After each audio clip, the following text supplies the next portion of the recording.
رزق میں برکت کا ایک بہت بڑا ذریعہ شکر ہے۔ ارشاد فرمایا لَإِن شَكَرْتُمْ لَأَزِيدَنَّكُمْ، اگر تم شکر کرو گے وہ تمہیں اور زیادہ عطا کرے، اور اگر تم شکر نہیں کرو گے وَلَئِن كَفَرْتُمْ، کفران نعمت کرو گے، إِنَّ عَذَابِي لَشَدِيدٌ، تو پھر میرا عذاب بڑا سخت ہے۔ رزق کے اضافے کا ایک اور بہت بڑا سبب انفاق فی سبیل اللہ ہے۔ اللہ فرماتا ہے جو تم خرچ کرتے ہو تو جو چیز تم نے نکال دی اس کی جگہ اللہ تمہیں اور عطا کر دیتا ہے۔ بعض اوقات ہمارا یہ ہوتا ہے کہ کوئی آدمی مالی بحران میں آ گیا تو وہ کرتا کیا ہے کہ جو راہ خدا میں دینے کا کھاتا تھا پہلے اسے کلوز کرتا ہے، یہ فلاں مدرسے کو دیتے ہو یہ بھی بند کر دو، یہ مسجد کو دیتے ہو یہ بھی بند کر دو، یہ فلاں غریب کو دیتے ہو یہ بھی بند کرو، حالات ٹائٹ ہو گئے۔ لیکن 5 گاڑیاں ہیں تو 2 گاڑیوں پہ گزارا کر لیا جائے، پیٹرول بچے، یہ نہیں ہو سکتا۔ گھر کے لچھن وہی ہیں لیکن بند کہاں سے کیا؟ جہاں سے رزق آنا تھا۔ ہمیں تو یہ حکم دیا ہے جب رزق تنگ ہونے لگے صدقہ دے کے رب سے کاروبار کر لو، صدقے سے تمہارے رزق میں اضافہ ہوگا۔ یہ رب کا وعدہ ہے اور اللہ کے وعدے جھوٹے نہیں ہو سکتے۔ رزق کی برکت کا ایک اور بہت بڑا ذریعہ النکاح ہے۔ فرمایا اگر تم نکاح کرو گے تم فقیر ہو وہ تمہیں غنی کر دے گا۔ لوگ کہتے ہیں بچہ پیروں پہ کھڑا ہو لے تو پھر نکاح کریں گے، اللہ کہتا ہے تم نکاح کرو ہم پیروں پہ کھڑا کر دیں گے۔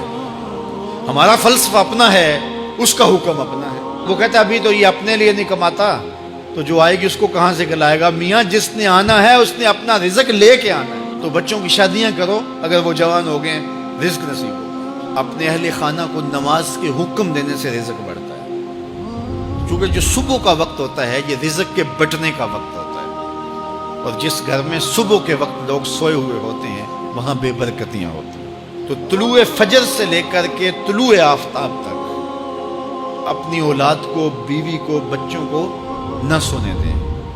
اس وقت رزق بٹنے کے لمحے ہوتے ہیں۔ کثیر دعائیں مانگیں، تلاوت کلام مجید پڑھیں، اور نماز فجر مرد حضرات مسجدوں میں جا کے باجماعت ادا کریں، اور گھروں میں جو ہے وہ بیٹیاں بہنیں مصلے بچھا لیں تو اللہ کی رحمتوں کا نزول ہوگا۔ اب ایک حدیث میں رزق کے اضافے کا ایک اور نسخہ ارشاد کیا گیا۔ میرے حضور نے فرمایا جو شخص یہ چاہتا ہے کہ اس کے رزق میں برکتیں ہوں اور اس کی عمر میں اضافہ ہو تو وہ اپنے رشتہ داروں کے ساتھ سلوک اچھا کرے۔ رشتہ داروں کے ساتھ اگر اچھا سلوک کرو گے تو پھر تمہارے رزق میں برکت ہو۔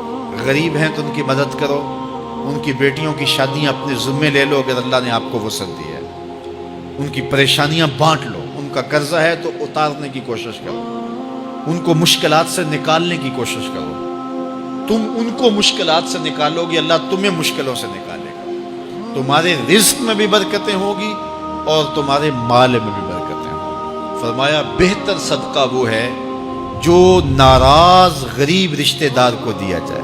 اگر وہ پھنس گیا ہے، مجبور ہے، ناراض ہے، تو اس کو اگر دیں گے تمہارا نفس اس میں شامل نہیں ہوگا، تو یہ افضل صدقہ ہے جو ہر صورت میں قبول ہی قبول ہے۔ رزق کے اضافے کا ایک اور سبب الاحسان الی الضعفاء، جو کمزور لوگ ہیں ان کے ساتھ اس نے سلوک کرنا۔ الانفاق علی طلبۃ العلم، طالب علموں پہ خرچ کرنا، یہ بھی رزق میں اضافے کا سبب اور ذریعہ ہے۔ وہ حضرت بابا فرید نے کہا نا 6واں رکن دین کا روٹی ہے۔ گھر میں کچھ نہ ہو تو پھر نہ نماز اور نہ ہی دیگر امور کی لذت آتی ہے، تو یہ رزق فراواں اور وسیع اور مبارک نصیب کرتے اللہ۔ تو اس کے لیے ایک اور وظیفہ میں دیتا ہوں، اور وہ یہ کہ مغرب کے بعد 21 مرتبہ سورۃ الکوثر پڑھ لیں، کثرت ہو جائے گی انشاءاللہ۔ اول خدوشی پڑھ لیں، 5-7 منٹ لگتے ہوں گے، تو سورہ کوثر 21 مرتبہ روزانہ مغرب کی نماز کے بعد پڑھیں۔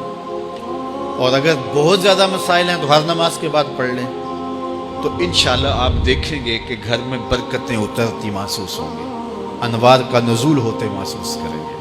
تو یہ وہ رزق کے اسباب ہیں، اگر ہم اختیار کر لیں تو ہم اللہ کی خاص رحمتوں کے حقدار ہوں گے۔ اللہ ہم سب کو رزق حلال، رزق وسیع، رزق سہل، رزق مبارک، رزق فراوان